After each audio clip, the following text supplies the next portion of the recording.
Akkam jirtu baga nagaan dhuftaniif niin jedhaa barattoonni warri yeroo hundumaa nu hordoftan maatii yuutuubii East African Academy yuutuubii warri taatan hundumtinuu akkam nagaaraasin. Egaa guyyaa ammoo mata duree gambiraatiin monetary economics isiniif qabaddeetanii dhufeen jira. Akkaataa kaarikulamii biyya Itoophiyaa keessatti monetary economics in chapter 3 demand and the supply of money kan jedhutiin eegala.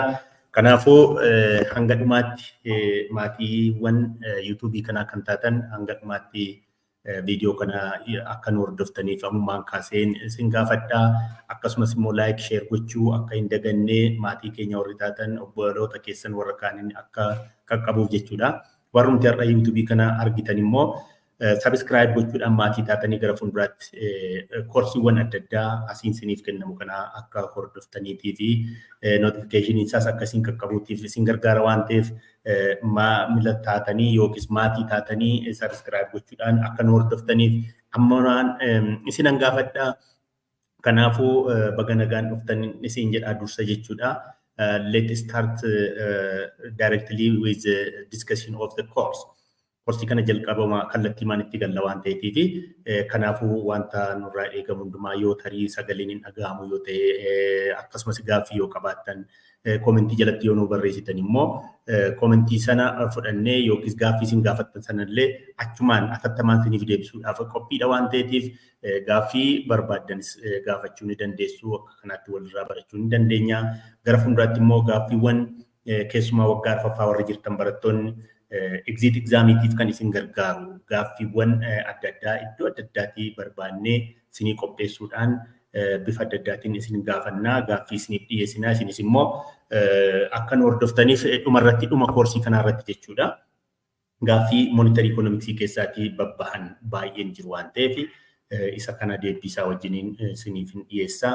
Isinis hordofuun dhiisinaa baay'ee isin gargaaraa keessumaa bara ammaa kanatti kompiitaantii kan ta'etu darba barachuu qofaa otoo hin taane kompiitaantii ta'uudhaatiif immoo maateriyaalii adda addaa kitaabota adda addaas haa ta'u viidiyootiin kan isiniif darbus wal gargaarree waliin wal ceesisuudhaaf beekumsa qabnu dandeettii qabnu hundumaa otoo hin qusatiin wal ilaanna waan ta'eetiif lammiin keenya hundumtinuu akka xiyyeeffannootti laatanii hordoftan isin gaafadhaa. Monetary economicsiin akka xumurameen koorsiin kan biraan development economics 1 and 2 isinii itti fufa waan ta'eetiif kanaaf yeroo hundumaa akka hordoftan isin gaafadhaa. Guyyaa keessumaa guyyaa boqonnaa keessanii guyyaa sanbataarra mana amantaa keessanii deemtanii achi yoo galtan guyyaa ayyaanaa adda addaarra itti bashannanuuf isin gargaara waan ta'eetiif achumaanis barumsa achumarraanis yeroo keessanitti boqonnaa fudhattu kanaaf akka kanaatti illee fayyadamuu ni dandeessu. Guddaa galatoomaa isiniin jedhaa waan hordoftanii fi kallattiin mee amma gara koorsichaatti haadee lennoo demand and supply of money. Baay'ee kan namatti tolu. Akkuma demand and supply theory keessatti kanan dura microeconomics introduction to microeconomics keessatti barattaniittu the theory of demand and supply. Theory of demand supply assumption mataasaa qabaa. This theory of demand and supply is concerning with that of commodity product or products. That means goods and services. For goods and services, there is a demand, there is a supply. The supply is in the side of the firms or producers. Demand is with the side of the householders or customers. Now, when we come to the money market, there is demand and supply for money. Akkuma commodity sakani maallaqnis gabaa mataasaa qaba. There is money market. Money marketiin jira mataasaa. Marketiin money jira taanaan demandiin isaas jira, supplying isaas jira. Yeroo darbe keessatti the supply or the players of the money supply jennee ilaalleera. The role players of the money supply, there are 4 players jennee ilaallee ture. Players keessatti inni gahee leencaa taphatu central bank yookiis immoo national bank of the country jenneerra. National bank of the country money issue godha, printii godha, baankileetiif gadi inni kenna. Kan gabaan maallaqaa kun kan inni to'atamu seerri kan bahuu fi control kan godhu monetary policy kan baasu jechuudha karaa gara biraa. That is a national bank of the country.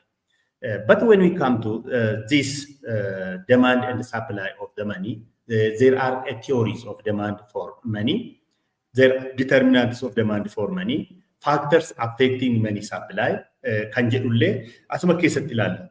Demand for money keessatti theory maal jedha? Classical theory, neoclassical theory, the Keynesian theory maal jedhu? The demand of the money keessatti. Supply of money keessatti akkasuma theory baay'een jiru. Again, what are the determinants of demand for money? What are the factors affecting the supply of the money? Kan jedhu ilaalla jechuudha kana jalatti. Why people demand money? Amma gaaffii gara dhuunfaa tokko tokko keenyaatti yoo dhufnu, why people demand money? Maaliif maallaqa barbaadu? Maaliif maallaqa barbaadu masiin? Amma anis ta'e isinis ta'e eenyuun keenya iyyuu maallaqa numa barbaadu. Kun immoo gara kamitti nu geessa? What are the micro foundation for the demand for money? Akka diirama kaafne amma the demand and the supply of commodity jenneera. The demand and the supply of the commodity determined kan inni ta'u qaba. Determinants of demand and supply in jiru achitti gara commodity yoo dhufnu. What are the factors? Elasticity of demand, elasticity of supply achitti illee ilaallee turre jechaadha. When we come to the demand and the supply of money, why people demand for money? Amma kun gara kamitti nu geessa? Gama tokkoon gara utilitytti nu geessa jechuudha. What is utility? That utility means that we are the satisfaction that we derive from consuming a unit of the product or goods and the services is a utility general. Good and the services kana mo maaltu fidaadha. Maal akkamitti arganna? Goods and the services. Goods and the services kana value isaa kan inni ittiin madaalamu maallaqaanidha jechuudha. Maallaqni yoo jiraate product argachuu kan nuti dandeenyu. Budget line fi utility iddoo tokkotti yeroo isaanii when the indifference curve is tangent to the budget line, that is consumer equilibrium jennee kan nuti kanaan dura ilaalle, budget line kun income irraa dhufa maallaqa irraatii dhufa jechuudha. Budget line keenya jira taanaan utility keenya satisfy gochuu kan nuti dandeenyu sanarraati wal qabateetu deema jechuudha. So why we need money? Kanaaf egaa ijoon dubbiin ijoon the theory of a demand of a money keessa otoo hin galiin jalqaba gara dhuunfaatti yoggaa dhufnu namoonni maallaqa maaliif barbaadu? Kana keessatti amma Keynesian theory baay'ee kaaya. Why people demand money? Gosa adda addaatiif namoonni maallaqa akka isaan barbaadan. Amma gara micro foundation of the demand for money theory maal otoo ilaalle it may be strange or awkward when one talk about the theory of the demand for money while money itself is a commodity. Itself, by itself a commodity. Sababni isaa maallaqni kun commodity kan fidu. Fakkeenyaaf for producing goods and services we need factors of production. In order to purchase or get factors of production we need money. In order to consume goods and services we need money because there is no free inviting or there is no free lunch, there is no free breakfast. Tola kan nuuf kennamu hin jiru. Hundumtuu kaffaltii qabu. Resources are maal jennu scarce jennee kan nuti kaafneef iyyuu maallaqa itti barbaadna jiru. Yeroo darbe waa'ee the history of money keessatti yoggaa ilaallu one characteristic of theory of the money is that money is scarce jenneera. Itti dafqa buufna, hin dhamaana, hin hojjenna, akkasitti tola kan argamu hin jiru. Maallaqni akka cirrachaa lafa gadi buunee funaanuu hin dandeenyu. Yookiis bokkaa gadi nuu roobuu hin danda'u. Yoo hojjenne yoo dhamaane halkanii guyyaa yoo fiigne. Kanaaf amma daldaltoonni halkanis guyyaas dhama'u. Qotee bulaa yoo ta'e halkanis guyyaas halkan qorratti guyyaa aduutti nyaatee kan hin dhama'uu fi maallaqni kun scarce waan ta'eef resource barbaade, utility barbaade argachuu maallaqatu isa barbaachisa waan ta'eef. Akka micro yeroo fudhannu demand for money it is related with that of the commodity. By itself it is a commodity and jedhamee kanaaf. Because textbooks in microeconomics do not contain chapters with title like the theory of the demand for cars, but rather present a generalized analytic framework in terms of which the demand for any good can be treated. Amma the theory of the demand for car, the theory of the demand for agricultural product, the theory of the land naamin jedhamee akkasitti damaandii isaaf yookiin saappilaa isaatiif tiyooriin qofaatti taa'ee hin jiru. Theory of demanding walumaa gala for goods and services jedhameetu taa'ee inni kun kan inni wal qabatu maallaqa faanaadha. Kanaafuu theory of this micro foundation irratti yoo argachuudha baanneeyyuu indirectly waa'ee maallaqaati odeessa jechuudha. Waa'ee demand yoo fudhanne ilaalle maallaqa faana wal qabata. One determinant of the demand is income jenneerra kanaan dura waan ta'eef. Determine kan godhu income dha. Income keenya dabalaa oo deemate demanding keenya dabalaa kan deemu. Income keenya xiqqaachaa deema oo ta'e demanding keenya xiqqaachaa kan deemu. Theory of demanding keessatti ilaalleerra jechuudha. Indirectly waa'ee maalii odeessa jechuudha? Waa'ee budgetiiti. Waa'ee budgetii odeessa taanaan waa'ee maniiti jechuudha. Budgetni maallaqa faana wal qabata waan ta'eef. Maallaqa sana faana kan wal qabatu kun indirectly micro keessatti illee akkasitti ifeetu jira. Microtiin ibsuu hin danda'ama akka kanaatti isa jedhu barbaadeetudha.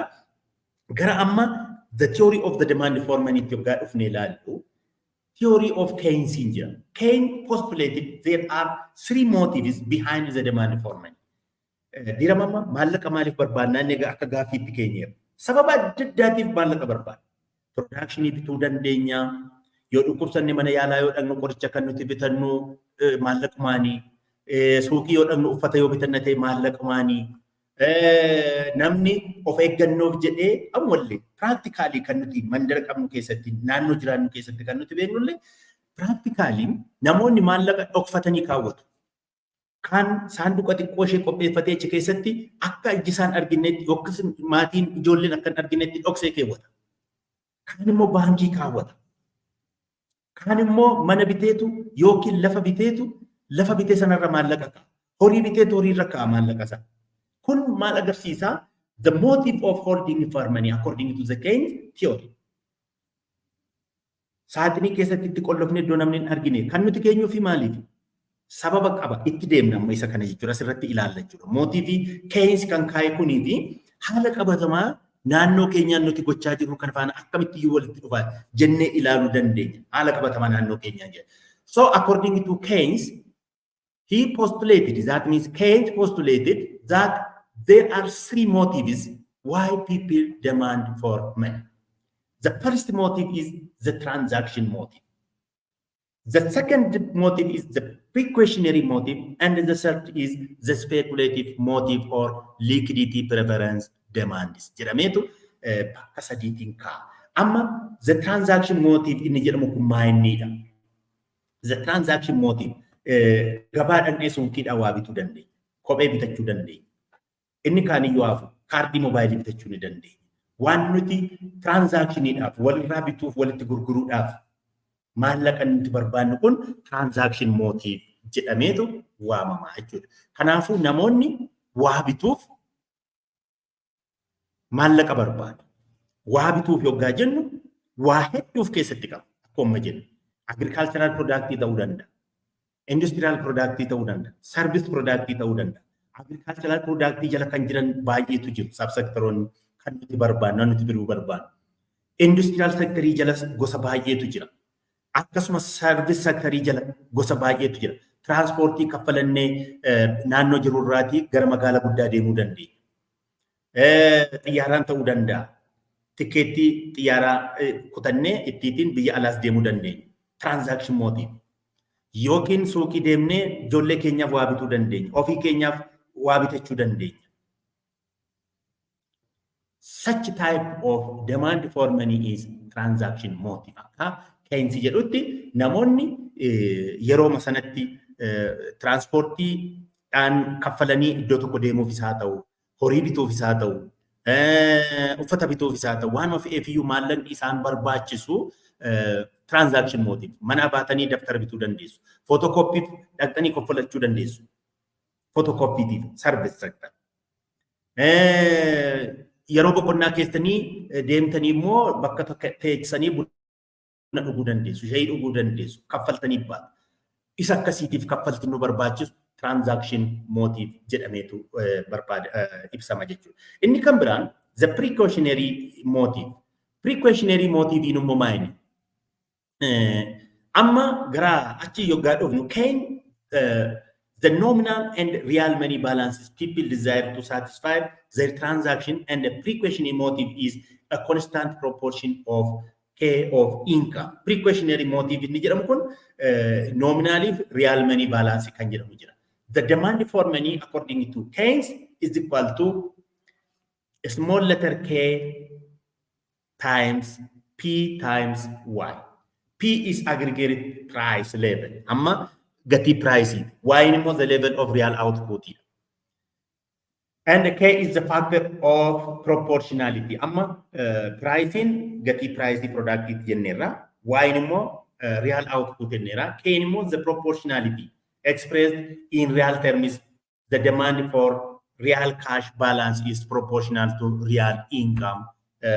Jedhameetu waamama jechuudha. The demand for money amma precautionary amma dirama sanii ibseetanii iyyuu ture. Wanti jedhamu maayini namoonni saaxinii isaanii keessa iddoo tokko waa dhoksanii qabu. Dhoksanii makaawwatu. Hin tuqan ijaan galgalanii sin ilaallan. Maaliifi kuni? Maaliif sinitti fakkaata? Garri fuulduraatti jireenya keenya keessatti harma kan binnu qofaa otoo hin taane bor waan na mudatu hin beeknu. Iftaan waan guutan hin beeknu. Yeroo kam akka dhukkubsannu dhukkubni beellama qabatee hin dhufu. Gaddi beellama qabatee hin dhufu. Akka tasaa namatti dhufa. Namni amma iddiriin maaliif akka namni naqatu beekna. Iddiriin gara fuulduraatti waa foorkasti gooneetu iddirii naqanna. Kanarra jireenya keessa jiraannu otoo hin taane bor maaltu nu mudachuu danda'a jenneet iddirii naqanna akka aadaa naannoo keenyaatti. Iddiriin sun yeroo gaddi na mudatu iddiriin na gargaaruuf.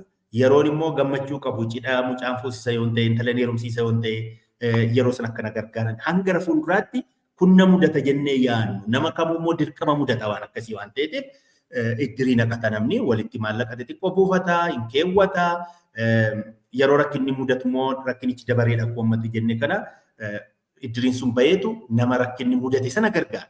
Maallaqas namni akkasitti yaada.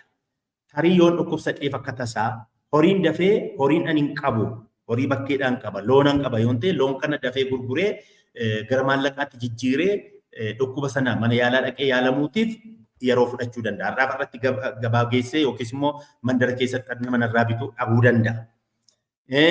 Lafa magaalaa keessaa bitee hin qaba yoon ta'e lafa sana birriitti amma gara jijjiiruutti baay'ee yeroo na fudhata. Har'aaf irratti gurguruu hin danda'u. Liqii hiriyyaarraa yookiis firarraatii dhabuu danda'a. Kanaafuu maal gochuu danda'a? Of eeggannoof jedhee namni lafa dhoksee waa tokko kan kaawwatu that is precautionary jedhameetu waamama jechuudha. P is aggregate price level, Y is the level of real output, and the K is the factor of proportionality. Maallaqa waan hin qabu keessaati. Kan hin consume godhu qaba, kan immoo dhoksee keewwadhu immoo qaba. Transactioniin suni isan inni harkumaaf harkatti itti fayyadamudha. Precautionary immoo proportionii inkaamii qabu keessaati isan kaa'udha jechuudha. Waa nyaachaa, waa qusachaa inni jedhamu kanaaf jechuudha. Namoonni keenya waa nyaachaa, waa qusachaa yookiin immoo waa nyaachaa, waa hambifachaa jechuun consumptioniif current consumptioniin jira. Waan ani qusadhu immoo jira. Qusannaan sun baankii qofatti miti manattis akkasuma qusachuu danda'a. Aadaatiin amma maatiin keenya kan nuti beeknu yookiin jabanaa cabaa yookiis qodaamti suphee cabeeru yoo jiraate harki namaa liqee kan hin fuune saantimni cacallaan jira. Kammaa kana yoo ta'u dhabaatellee abbaan saantima 50, abbaa saantima 25, abbaa saantima 10, abbaa saantima 5 namoonni maal godhu? Dhukkubiin naannoo isaaniis hin jiru yoo ta'e yookiis immoo dhukkubirra amantaan qabanii yoo ta'e amantaa yeroo tokko tokko waliin dhaanii warri dhukkubii funaananii maallaqa namarraa funaananii baduun ni jira waan ta'eef jecha. Kan akkasiis shakkiin qaba yoo ta'e jabanaa cabaa sana keessa yookiis immoo waanuma suphee irraa hojjetamte harki namaa si gallixuu hin dandeenye afaan isaa dhiphaa kan ta'e jecha achi keessa daddarbatu. Har'a birrii tokko darbatu, boruu iftaan birrii 5 darbatu, birrii 10 darbatu akkasuma gochaa suuta maallaqni sun maal ta'aa deema? Kuufamaa deema, baay'achaa deema. Kan akkasii kun proportionality inkaamii qabnu keessaati. Fakkeenyaaf sukkaara biteetaniin suuqiidhaa dhufa waan ta'e birrii 95 yoo ta'e dhibba fudhee dhaqee birrii 5 hafteetti birrii 5 sana achi keessa keewwadha. Taaksii yaabbadheen deema yoo ta'e taaksiin gatiin isaa birrii 8 birrii 10 kennee raddaatiin birrii 10 keessa 2 naa deebisa dirqama 2 isheen fudhee sana kiisii keessa nan kaawwadhaa fudhee galee immoo qodicha keessatti darbadheen kaa'a. Kun suuta baay'achaa deema. Proportionalitiin inkaamii nuti qabnu keessaati kan nu haftu sun ishee akkasiitti jechaadha. Karaa gara biraa the demand for money divided by the price isa maddana ilaalle kana jechuudha. Manni kun proportionality precautionary demand for money for precautionary kan nuti jenne kan KPY. Amma dividing both sides by P.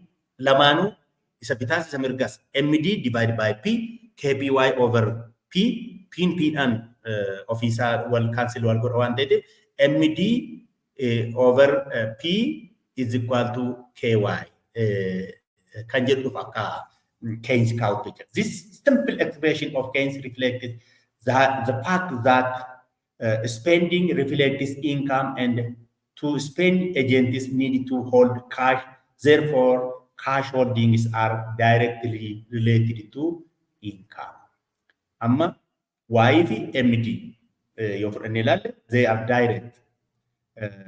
Therefore, cash holdings are directly related to income. Income in Kenya dabala deema yoo ta'e inni nuti akkuma nama jedhe hambifachaa keessaa kaawwachaa of eeggannoof kaawwachaa deemnu kun innis faanuma dabalaa deema. Birrii 500 irraa 1,000 irraa akkasuma dabalaa deema ta'e ishuma keessaati waan consume godhee waan kaawummoo kaan deema akka kanaatti jedha. He also combined the use of the term transaction and the precautionary demand for money to describing the necessity of holding cash to bridge the gap between receipts and the planned regular payments. Regular payment guyyaa guyyaatiin kan inni kaffaluu fi gaappii kana gidduu jiru kan agarsiisu the motive for holding cash in case of transaction motive and precautionary motive. Isaan kun income keenya faana wal qabataniitu deemu. Income keenya dabalaa deema yoo ta'e transaction keenyas dabalaa deema, precautionary motive keenyas dabalaa deema jechuudha. Waa bitaa amma kun theory isa kam faana fida. Theory of demand and supply keessatti in case of the demand, change in demand and change in quantity demand di yaadadha. Change in demand jechuun the demand curve may shift outward or inward due to different determinants of demand. One determinant of the demand is income. When income increases, the demand for goods and services shifts. That means the curve shifts outward to the right hand side. Kana faana wal qabata jechuudha. Amma gaa precautionary motive fi transaction motive in Kenya. That means the motive for holding of money for these two reasons. That means precautionary motive and transaction motive. When income it is related, directly related with our income. Income in Kenya dabalaa deema yoo ta'e, transaction in Kenya dabalaa deema because our demand increases due to increase in income. Again, the precautionary motive also increases. Kun theory of saving keessatti illee nu geessa jecha. Income in Kenya yoo dabalaa deema ta'e, saving in Kenya dabalaa deema jechuudha karaa gara biraa. Maallaqa inni nuuf bira keewwannu jechuudha. Demand in Kenya akkasuma dabalaa deema. Isa kana waan ta'eef irra deebi'ee ammas ni yaadachiisa. People want to hold money in transaction and precautionary. It is directly related to our income. Precautionary motive, transaction motive in Kenya, directly related with income. But when we come to the speculative demand for money, speculate, you mind? Speculate. It is forecasting for in the future. Forecasting in what kuni capital return yokis investment ifana wal qabata. Again, remember, in the people's motive of holding money in transaction and precautionary motive, these two motives, that means transaction motive and precautionary motive, are directly related with income, our income. But this speculative demand for money is not directly related with income. Income ifana walin qabatu. Akkamitti walin qabatu isa jedhu mee haa ilaalu. In the previous, we discussed about the function of the money. One of the function of the money is it is as a store of value, general. Keynes agree with this, the function of money as a store of value. Agreed with the classical Cambridge economists that money is a store of wealth or value, and they called this motive for holding money the speculative motive. Amma transaction, classical Cambridge economics keessatti money is a store of wealth jedhaniitu isaan kaa'aniiru. Function of money keessatti immoo as a store of value jenneerra. Store of value, again, this money is also considered as a wealth.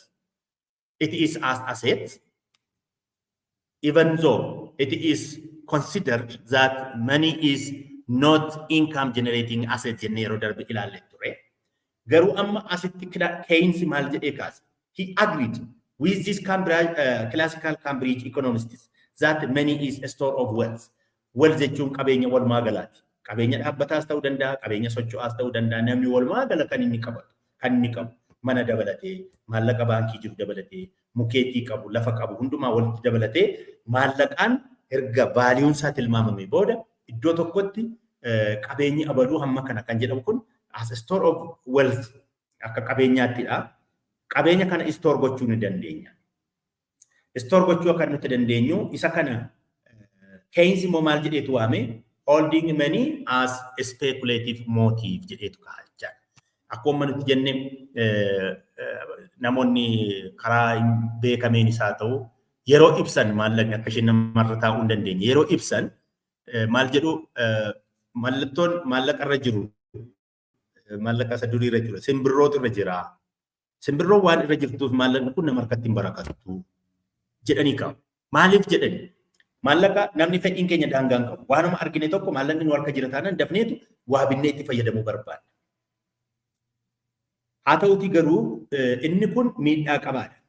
Maaliif namni maallaqa of harka hin kaa'u dafee gara baankii geessuu qaba yookiin immoo waa bitee wayirra kaa'uu qabaadha. Kanaaf amma maal jedhee kaa'ee Keynes speculative motive as a store of wealth jedhanii warri Cambridge economists kaa'an kana inni immoo store or it is money is a speculative motive. Gara fuulduraatti waan fida. Amma simbirroo irra kaanii maallaqni waan simbirroon irra jirtuuf kiisii namaa keessaatii balali'ee badaa jedhanii kan isaan ibsan maaliif maallaqni nu harka yoo taa'e ala hin qabu, homa hin qabu, nuyis kaa'uu hin dandeenyu, wayirra consumption irra dafnee ooshina, consuming goonuu taanaan immoo maallaqni sun bu'aa nuu buusee hin qabu hin badaa jechuudha barbaadan. Namoonni nuti hin baranne illee jechaan. Waa'ee ekonomiksii kana warri hin beekne illee jechaan. Kanaaf amma Keynes speculative motive jechuun maallaqa store of wealth isa isaan jedhanii kaa'an kana wealthiin kun lafa binnee lafarra yoo maallaqa nu harka jiru kana ittiin lafa yoo binne lafti sun waggaa tokko booda har'a miliyoona tokkoon binnee irra taanaan ji'a 3 ji'a 4 booda miliyoona tokko miti kan inni baasu. Miliyoona 2 baasuu danda'a. Miliyoona 3 baasuu danda'a. Maallaqichi jiru nuu dabalee jiru. Nu harka yoo taa'e konsiiyum goonaa homaa goonaa keessaa hir'isnee balleessaa deemna malee bu'aa buusu tokko illee hin qabu. Yoo store of wealth yoo goone waan bu'aa buusu tokkorra yoo keenye maashina tokko binnee fakkeenya konkolaataa bituu dandeenya. Konkolaataan har'a miliyoona 1.5 ani bite kun ji'a 3 booda hanga ji'a 3 ittiin hojjedhee booda amma immoo miliyoona 2 miliyoona 3 naa baasuu danda'a deebisee jechaadha. That is speculating. Gara fuulduraatti dhala meeqa qaba? Maashina tokko fakkeenyaaf doozarii binnee doozarii kana kireessuu qofaa irratti eeyyama koo fudhadheera yoo ta'e doozariin kun bakka deemetti guyyaa guyyaatti kan naa fidu qaba inkaamii jechaadha. Inkaamii amma kana naa fida jedheen speculate godhaa isa booda maashinii sana nan bita. Maashinii sana ergan bitee hojiitti nan gashaa jira. Such type is in case of classical Cambridge economist it is store of wealth. Again Keynes re-explained this store of wealth as many speculative jedheetu kaa'ee jechuudha. Since he agreed with the classical Cambridge economists, the wealth is tied closely to income. Wealthiin kun income faana. Income generate godha waan ta'eef. Akkuma jedhee konkolaataa bituu dandeenya. Mana lafa bituu dandeenya yookiin manas bituu dandeenya. Mana nuti binne kun income generate nuu godha. Maaliif ji'a 3 ji'a 4 booda deebiseen gurgura waan ta'eef income dabalataatiin argadha. Bu'aan buufadha jechuudha. Profitiin argadha. The speculative component of money demand would be related to income. Income faana related ta'eetu jira waan ta'eef jechaadha. Again, Keynes narrowed the uncertainty about one economic variable and believed the future level of the interest rate to have an important role to play. Amma future keessatti fakkeenyaaf amma hangara fuulduraa waa'ee gabaan beeku. Otoo beekna ta'e immoo waa baay'ee fayyadamna turre yeroo kana jechaadha. Gabaa hin beeknoon siniin jedhu interest ratein har'a gabaarra jiru ji'a 3 ji'a 4 booda interest ratein isaa yookiin hin dabala yookiin hin xiqqaata. Hin hir'isa. Isa kana gabaa hin beeknu. Futurein the future is uncertain nuti jennee fi kanaaf. Keynes narrowed the uncertainty about one economic variable. In case of Cambridge classical economists, they said money as a store of wealth jedhani. Store of wealth makana deebisee Keynes bifa ittiin ibsee qaba. The future is uncertain. Gara fuulduraatti wanti gara fuulduraatti jiru uncertain dha waan ta'eef interest ratein gahee guddaa taphata kan jedhu kaa'ee jechaadha. Store of wealth jennee kaa'uu qofa otoo hin taane income generating dha jechuu qofa otoo hin taane futurein uncertain waan ta'eef that was the future level that interest rate have an important role play. Ammas irra deebinee yaadachuu qabna. The motive, three motive jenneerra. Transaction motive, precautionary motive. These two motives, transaction and precautionary motive, are directly related to income. When we come to speculative motive, amma maal jechaa jira jechuudha. Keynes speculative motive in income faana otoo hin taane interest rate in gahee guddaa taphata. Interest rate have an important role to play. Income qofa miti. Income is gahee qabu jechuu miti akka manna irraa jiru. Income gahee utuma qabuuti important role kan taphatu immoo interest rate dha. In case of speculative motives. Keynes divide the assets that can be used to store wealth into two categories. Maga asseti store wealth isa jedhan kana. Classical Cambridge schooling yookiin economistonni kan isaan store of wealth jedhan kana the store of wealth iddoo lamatti qoode. Keynes jechaadha. Keynes classified this store of wealth or asset into two categories. These categories are money and bonds. Maallaqa of harkaa qabnu kan biraa immoo bond. Bondiin maal faana wal qabata? Interest rate faana wal qabata. Bondiin maal faana wal qabata? Investment faana wal qabata. Investment jira taanaan immoo interest rate jira jechuudha. One factor that determine investment by itself is interest rate. Interest rate gahee guddaa qaba investment keessatti waan ta'eef jechaadha. Money and the bonds bakka lama kanatti qoode store of wealth kana jechuudha. Thus there are grounds for believing that wealth holders do at times include money as one of the assets in their portfolio and that there is therefore an asset demand for money or speculative or liquidity preference. Speculative yookiin liquidity preference jedhama. Interest rate bu'aa kan buusisu yoo ta'e bond irratti invest gochuuf, bu'aan buusisu yoo ta'e maallaqa jechuun harkatti qabachuuf, maallaqa taana store of value fakkeenyaaf amma lafa bita yoo ta'e gatiin lafaa baay'ee ol ka'aadha yoo ta'e lafa bituu dhiiseedanii maallaqa jechuun harkatti qabadha jechuudha. Kanaaf bond and money jedhee iddoo lamatti kan inni qoodeef. Isa kana speculative or liquidity preference prefer gochuun barbaachisaa waan ta'eef liquidity preference jedheetu waame jechuudha Keynes jedha. According to Keynes, why would individuals decide to hold their wealth in the form of money rather than bonds and the bonds rather than money? Amma kana gaaffii guddaan kan jiru akka Keynes'tti namoonni murtoo isaa murteessan keessaati yookiin maallaqa of harkatti qabachuu yookiin immoo maallaqicha dhiisanii boondii irra kaa'u boondii bituu. Maaliif filatuudha? Waan filataniif sababa qabu. People or individuals decide to hold their wealth in the form of money rather than bonds. Yookiin they decide to bonds rather than money. Maaliif isinitti fakkaata? Gaaffii. Namoonni yookiin boondii bitatanii maallaqa of harkaa baasanii boondii bituu yeroo itti filatan jira. Yookiin immoo boondii bituu dhiisanii maallaqa qofa of harkatti qabachuu yeroo isaan itti filatan jira. Yookiis murteessan jira. Maaliif murtoo kana fudhatu? Yookiin maallaqa of harkatti qabachuu yookiin boondii of harkatti qabachuu. This topic or this question is a very interesting question. Gaaffii baay'ee namatti tolu gaaffiin kun. Kana lamaan beekuudha qaba. People decide to hold money rather than purchasing bond, or people decide to buy bonds rather than holding money. Filannoo kana keessa galu jechuudha. Yeroo akkam filannoo akkasii keessa galu. His answer to question was that people would want to hold money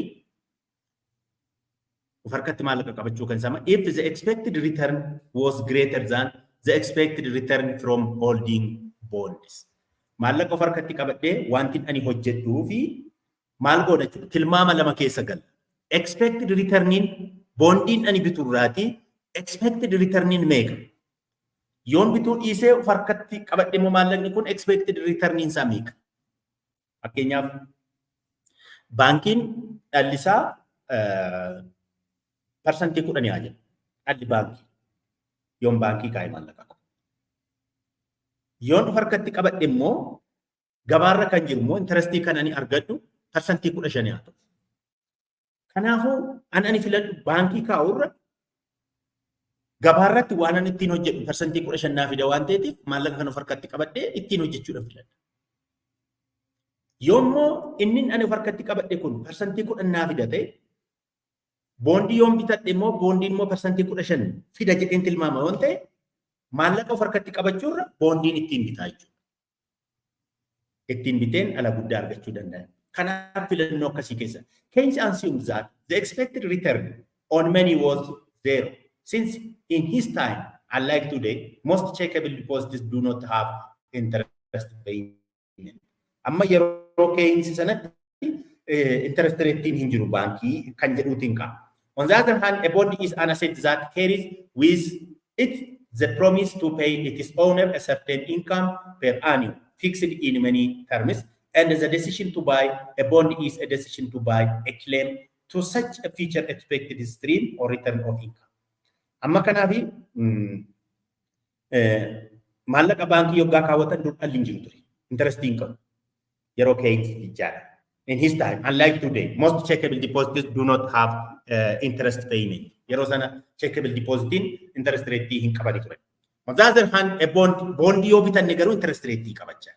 Kanaafuu isa kana bond jechuun immoo a promise to pay its owner a certain income per annum.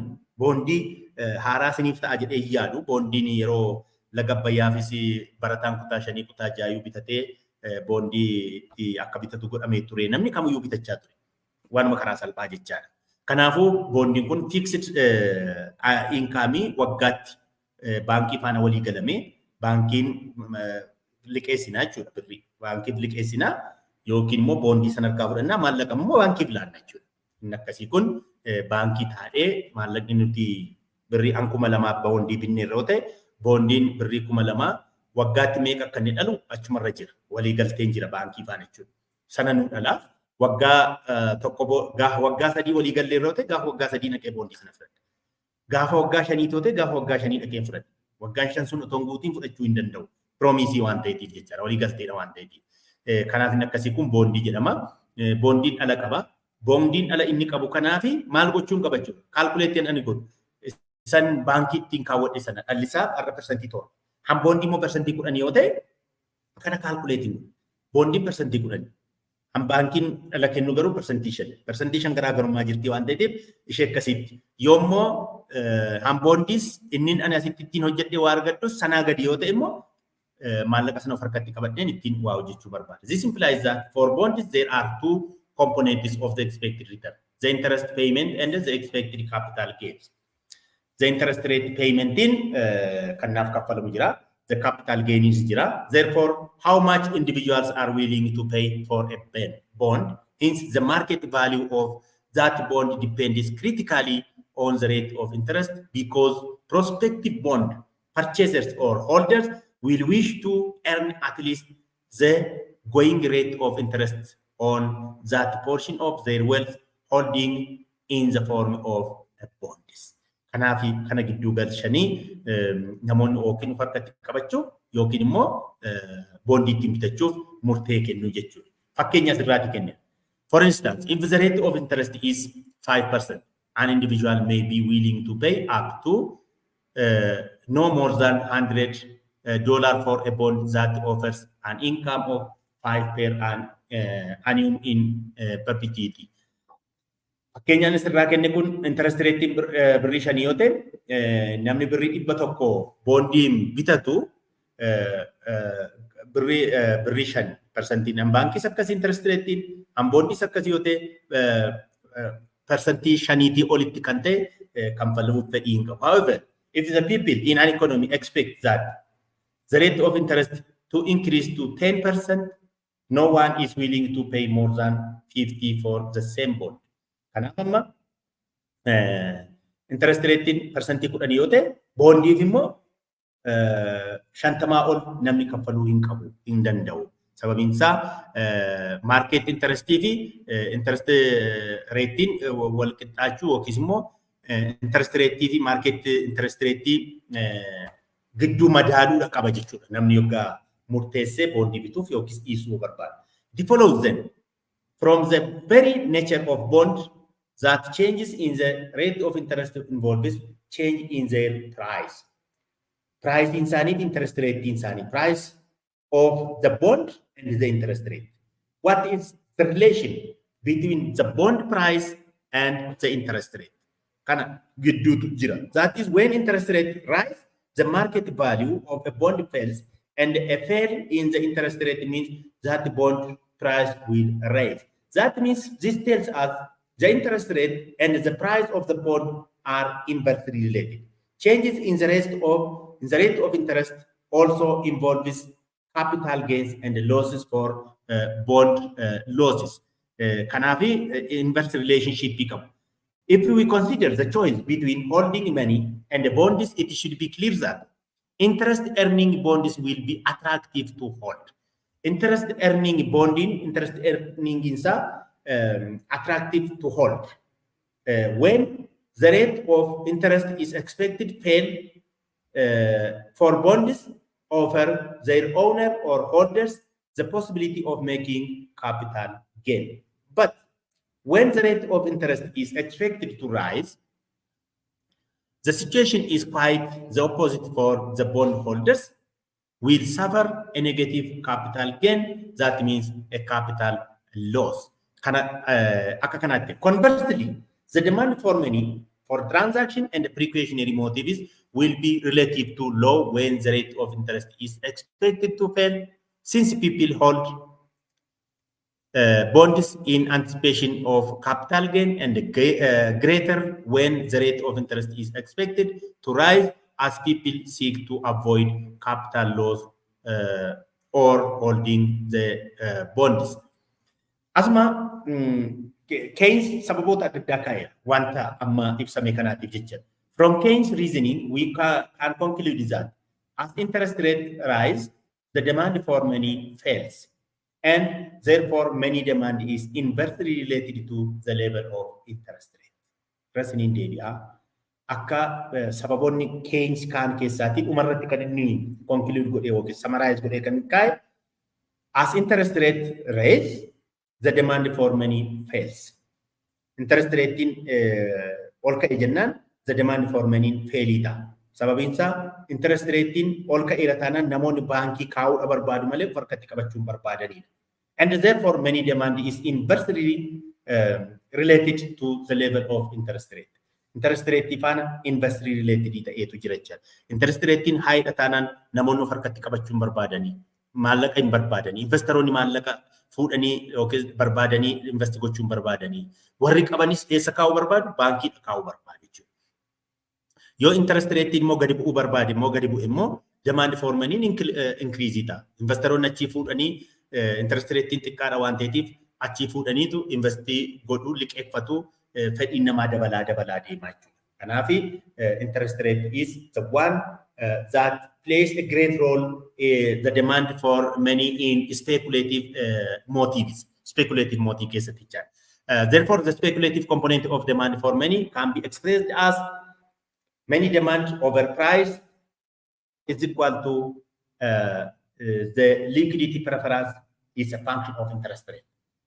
The demand for money in speculative, the the demand for money, in case of precautionary and transaction motive, it is directly related to the income general. But in case of speculative motive of the demand for money, it is related to the liquidity preference is a function of interest rate. Amma asirratti gararraatti ni kenne, as interest rate rise, the demand for money decrease. That means this relationship between the demand for money and the liquidity preference, that means interest rate, it is inversely negative. Arrin negative interest rate. L is the liquidity or preference, speculative demand, and this L is less than 0. Negative quantitative is upon negatively related to irrational. On the other hand, he also argued from this equation that at some low level of the rate of interest, everyone in the economy will expect the rate to rise rapidly enough to make them unwilling to hold bonds. From his this equation some low level of the rate of interest, everyone in the economy will expect to raise the rapidly enough to make them unwilling to hold bonds. Preferring money instead of bonds or indifferent between money and bonds. At this point, the demand for money in the aggregate become perfectly elastic with respect to the rate of interest. Amma interest rate TV demand for money kun hanga eessatti deemaan. Amma fakkeenyaaf interest rate dabalaa hoggaa deemu demandiin immoo hir'isaa deemu. Karvii isaa ilaaluu ni dandeenya. Giraafii isaa yoo ilaalle downward sloping. Downward sloping kuni hanga eessaatti deemaadha. Inni kun kan inni deemu sadarkaa qaba. Iddoo ga'ee dhaabatu qaba. The latter or variable interest rate can fail no further, and any increase in the money will supply be absorbed without any fail in interest rate.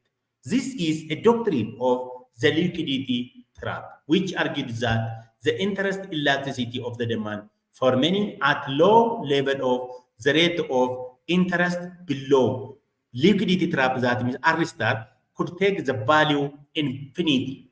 Amma inverse relationship between interest rate TV, the demand for money in speculative motive keessatti inversely related jenne. Inversely related in kunim daangaa qaba. The minimum interest rate yeroo itti qabu qaba. Fakkeenyaaf yeroo interest rate dabalaa hoggaa deemu demand for money hir'isaa deemu. Interest rate immoo yeroo hir'isaa deemu immoo inni amma asirraati ilaalle kuni you argue from his question that some low level of the rate of interest, everyone in the economy will expect the rate to rise rapidly enough to make them unwilling to hold bonds. Amma interest rate kun gaduma xiqqaachaa hoggaa deemu gara zeerootti gadi dhufa. Zeeroo ta'uu hin danda'u interest rate. Zeeroo ta'uu hin danda'u garuu the minimum yeroo itti ga'u sana perfectly elastic ta'a. Perfectly elastic jechuun immoo iddoon itti minimumii ta'e sun arriin sun liquidity trap jedhameetu waamama. Liquidity trappiin kun interest rate dabaluu hin danda'u, xiqqaachuus hin danda'u, iddoo sanatti fixed ta'eetu ta'a. This hypothesis implies when such circumstances rise, monetary policy is quite without effect, and fiscal policy being the only means of economic control. Amma liquidity trap irra yeroo itti ga'u sanatti monetary policy effective ta'uu hin danda'u. Monetary policy gosa adda addaatu jira. Monetary policy kana supply increase gochuu yookiis decrease gochuu, interest rate increase gochuu yookiis decrease gochuudhaan effective ta'uu hin danda'u achitti jechuudha. Inni kun effective ta'uu yoo maal uumamedha jechaadha. Fiscal policy hojiirra yoo oole qofaadha malee kunoote qaba. Interest rate style sun the demand for money downward sloping ingidha. Kanaaf amma the horizontal axis is the demand for money, the vertical axis is interest rate. Interest rate amma the demand for money at production why not, production why1, why2 isa jedhamu kana mi'a ilaalama. Achitti amma deeme kanatti interest ratein homa dabaluu hin dandeenyu why1 irra si yookiin why2 irra si yookiin price of output 1, price of output 2 achirras yoo deemamu interest ratein fixed waan ta'eef iddoon R stariin kun graafii kanarraati kan ilaaltan kun jechuudha. Maal jedhameetu waamama? Liquidity trap jedhameetu waamama. Liquidity trap it is the minimum or the lowest interest rate at which the monetary policy cannot be effective. But the only effective is only applying by the fiscal policy rather than monetary policy. Monetary policy iddoo kanatti apply gochuudhaan interest rate ol dabaluun yookiis gadi hir'isuun homaa gochuun hin danda'amu. Elasticity is, that means the interest rate is at this point it is elastic, perfectly elastic jedhameetu waamama. Perfectly elastic idha. Perfectly elastic, inelastic kan jedhamu interest rate kana elasticity isaa chapter 4 natti fakkaata achi keessatti hin ilaalla sadfatti kun duratti waan ta'eef achitti bal'inaanis baranna. Kanaafuu interest rate is perfectly elastic jedhameetu waamama. This is the point, the change in quantity demanded over change in interest rate is equal to change in interest rate in 0 dhufa any number divided by 0 undefined dha. Kanaaf perfectly elastic kan jedhamee fi kanaafidha. This is liquidity trap jedhameetu waamama jecha. Therefore, the simplest form of a Keynes demand for many function that makes transaction and the precautionary balances a function of the level of income and the speculative balance a function of the current rate of interest rate is speculative demand for many MD over P is equal to K, a function of income plus R. Kanatiin awwaamama. Therefore, the demand totally iddoo tokkotti amma speculative demand fi kan biraan immoo precautionary and transaction motive. Precautionary and transaction motive ni bi K times Y. K is a function of Y dirama kan nuti ilaalle jechaadha. And L plus R is a function of R. Liquidity preference ni jedhamu immoo for speculative demand. So from this equation, we understand that from the Keynes theory or postulates of the demand for money, people want or demand money for three motives. K, a function of Y, plus L, a function of R. L, a function of R, speculative motive. K, a function of Y, transaction motive, precautionary motive. Precautionary motive, transaction motive, a function of income, plus L of R, speculative motive. Totally, iddoo tokkotti yoo gaafannu immoo demand for money is equal to a function of income and R jenneetu waamna jechuudha. A function of income for precautionary and transaction motive and R immoo the function for speculative motive. Kanaan 3.6A, 3.6B inni jedhamu kun keessuma 3.6N equationichi transaction and precautionary motive ni Y kanaatiinidha. Arriin immoo speculative. Iddoo tokkotti yommuu sadan isaanii bakka tokkotti yoo summarize goonu immoo 36B irratti it is a function of Y and R jenneetu keenya akka kanaatti ibsama jechuudha. Kanaaf yoo gaaffii qabaattan isirra deebitanii yoo gaafattan isinii ibsuun ni danda'ama. Ifa jedheetaniin mona yaada. In putting the three motives for holding money balances together into a demand for money equation, he reasons that people want to hold a certain amount of real balance, the quantity of money in real term, an amount that his three motives indicated would be related to real income and interest rate. Real income if interest rate itin iddoo tokkotti equation 36B irratti isa kaameetiin ifuu hin danda'a jedhu kanaatiini. Finally, he wrote the following demand for money equation known as the liquidity preference function, which says that the demand for real money balance is a function of related to R and Y. Sama garsitti ilaalle kanadha. K of Y plus L of R jedhamee isuma waama 36B irratti kan ilaalledha jechuudha. Kanaaf dhumarratti kanumaatiin the demand for money for three motives jedhamu kana iddoo kanatti iddoo tokkotti kaa'e jechuudha. Motivii lama transaction motivii fi precautionary motive iddoo tokkotti KY dhaan real income jalatti kaa'ee speculative motive immoo a function of R. We have to identify these two functions. Adda baasuu qabdu. R'n kun function ishee kan isheen teessee fi speculative motive. Now the speculative motive of holding money either in the form of money or to purchase a bond, it is directly related with R, not directly. Directly on the it is determined by R. But precautionary motive and the transaction motive it is determined by income. Akka kanatti iddoo kan tokkotti kaa'eera jechuudha. Haa ta'uti Keynes waan kana hundumaa kaa'eera. Kana haa kaa'uyyuuti malee hanqinoonni Keynes maalidha? The criticism against Keynes theory of money demand. His discussion focuses only on the choice between money and the bond. Amma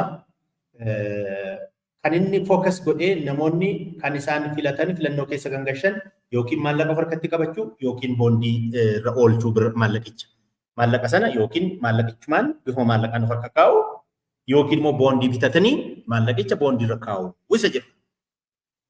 Haa ta'uti realitiin isaa people do hold their wealth in the form of other assets such as building, machinery and any. Amma inni bifa maallaqaatiin qabachuu yookiin immoo maallaqa gara boondiitti jijjiiruu kan jedhuutiin kaa'e. Haa ta'uti garuu namni boondii qofa miti kan inni bitu. Kan namni harkatti qabatu qabeenya isaa maallaqa sana gara maalitti jijjiiruu danda'a? Aseetota kan akka building hinsaa bituu danda'a, maashineerii adda addaa bituu danda'a, meeshaalee yeroo dheeraaf turuu danda'an kan akkasirra bitee maallaqa isaa kaa'uu ni danda'a. Gara kanaatti jijjiiruu ni danda'a. Lafa bituu danda'a. Maashinii adda addaa bituu danda'a. Gara kanaatti jijjiiruu danda'a. Boondii qofaatti jijjiiruu miti.